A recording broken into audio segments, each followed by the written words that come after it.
Roxanne's Revenge comes out. Yes, it does. Ends up selling like 250,000 copies. It sold more than that. It actually went platinum, but they Okay. sold 250,000 here in New York. So, Okay.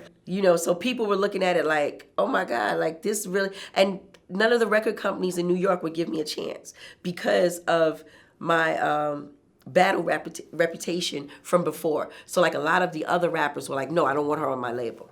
No, I don't want her on my label. So I wind up signing to like the most gangster label, which was Pop Art Records back in the day, out of Philadelphia, because they didn't care. They was like, listen, you can make records about whatever you want, talk about whoever you want. You don't have to worry about your voice being clean. You don't have to worry about not using profanity. Do what you want. This is pop art. We do what we want. So Okay. okay. So, right. So then UTFO puts out a response record with The Real Roxanne. Yes, they did. And then you start dropping response records. And you start actually, dissing other established hip hop acts. So you dissed Run DMC, LL Cool J, Curtis Blow. So you were going at all the big artists at the time. Absolutely. I think what it was just to prove a point that I was never afraid to say names. See, everyone else started doing diss records, and then you had to guess who they were talking about. I never wanted anybody to guess who I was talking about. And I never wanted anyone to be angry if they shouldn't be. Like, if I didn't say your name, it wasn't about you. I say names. I've always been a person to say names. And they would always say, like, oh, that's that group home girl mentality. That's just how she is.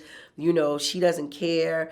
And it wasn't that. It was that I felt that for respect of the art form of hip hop, that I am supposed to say your name. You're not supposed to guess when I call you out. That's like going into a fight and I punched him in the face, but I really want to fight you.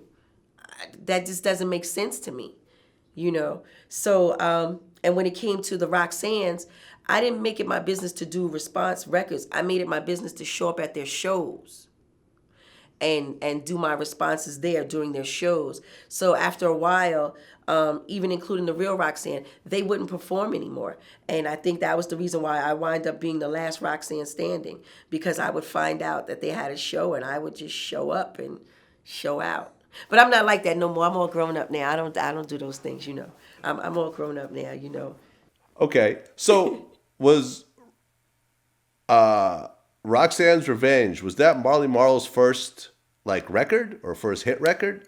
No, actually it wasn't. Marley had made records before then. It may have been the first big record.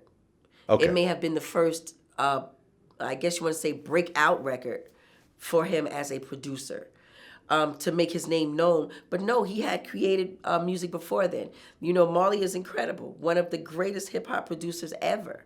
And I'm not just saying that because he's my brother. A lot of times people look at the fact of the Juice Crew and they say, oh, you guys are always taking up for each other. You always talk good about each other. You always claim that they are the best to you because that's what you always say. And then you say, no, but they are. They really are. I can't take away from that. My Juice Crew brothers are phenomenal. I don't find any shows that I like better than theirs. I don't find any lyrics that I like better than theirs or production that I like better than theirs. Okay, so let's talk about the Juice Crew. So at what point did you start to join the Juice Crew and the whole Juice Crew came together? Because, the Juice Crew had some of the greatest MCs of all time. You had Big Daddy Kane, you had Cool G Rap. Absolutely. You had, Master Ace, MC Shan. Who else? Tragedy Gaddafi. Craig G, Tragedy Gaddafi. Yes, absolutely. We became called the Juice Crew because Mr. Magic's name was Sir Juice. And the Juice Crew originated from the Fever with Sal Abatello. He had what he called the Juice Crew. These were people who he considered had juice, and he would give them a ring, and they would actually go through, there was like a whole ritual that they went through in order to get a Juice Crew ring. So we were not original Juice Crew members, because Sal didn't see us as that. So what Sal called us was Juice Crew All-Stars, because we were all stars, but we were members of the Juice Crew. So he called us the Juice Crew All-Stars. So that's why when we made a record about it, we were called the Juice Crew All-Stars. And because Mr. Magic's name was Sir Juice, he was Sir Juice and we were his crew. So we became the Juice Crew All-Stars. So we were named after Magic. Aha. Rest in peace. Even though I was actually given a ring from Sal at the Fever, one of the only girls to have been given a ring. But that was because I spent a lot of time at the Fever and I put in a lot of Fever time.